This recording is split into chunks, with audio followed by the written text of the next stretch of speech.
अखेर अकोला महानगरपालिकेत शिवसेना एकनाथ शिंदे गट यांनी एकला चलो रेचा नारा दिला आहे।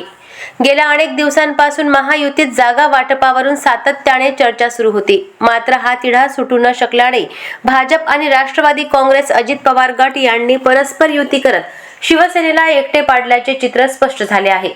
शिवसेनेचे नेते संजय राठोड यांनी चर्चा सुरू असून सकाळी 9 वाजता शिवसेनेची भूमिका स्पष्ट केली जाईल असे सांगितले होते।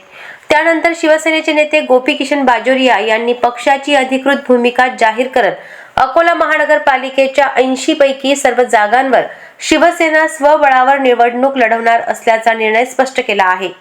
बाजोरिया यांनी सांगितले की सन्मानजनक जागा न मिळाल्याने शिवसेनेने स्वबळावर लढण्याचा निर्णय घेतला आहे।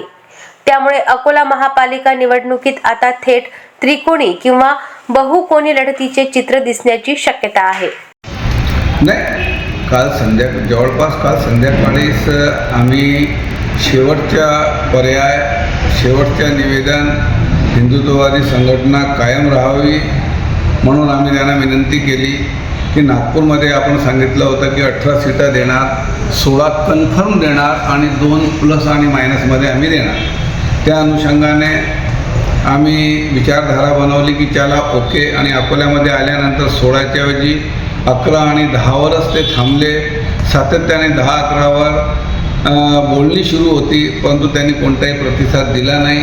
त्यांनी न दिलेल्या प्रतिसादामुळे अनेक आमचे कार्यकर्ते ह्या 4 दिवसामध्ये दुरावले आणि शेवटी सर्वांना लढायचे असते, तर आम्हाला खूप त्यामध्ये त्रास सहन करावा लागला। ठीक आहे, सर्व पार्टी आपापले पक्ष वाढवण्यासाठी प्रयत्न करतात, परंतु शेवटी त्यांनी आम्हाला कोणताही प्रतिसाद न दिल्यामुळे रात्री आम्ही एकमताने आदरणीय मंत्री संजयजी राठोड, श्रीकांतजी खेडेकर, श्रीकांतजी देशपांडे, माजी आमदार, मी आणि आमचे सर्व जिल्हा प्रमुख, जिल्हा संघटक सर्वांनी निर्णय घेतला आणि स्वतंत्र महानगरपालिका 2025ची निवडणूक 2026 म्हणजे 15 जानेवारी 2026मध्ये येतील ती निवडणूक आम्ही स्वतंत्रपणे लढणार आहे।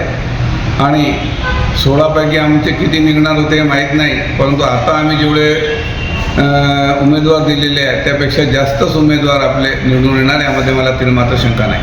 किती जागांवर तुम्ही ही निवडणूक लढणार? पूर्ण टोटल जागेवर जवळपास आमची तयारी, एकतर आम्हाला ही आघाडी आणि युती करायची होती आणि आम्ही सकारात्मक होतो म्हणून आम्हाला खूप त्रास झाला। 4-5 दिवस त्यांनी आम्हाला झुलवला, खऱ्या अर्थाने ते झुलवला नसता तर आणखीनही आमचे जे कार्यकर्ते तयारीला लागले होते ते निरुत्साह झाले नसते, परंतु तरी आम्ही पूर्ण 80 सीटावर आम्ही जवळपास उमेदवारी देणार।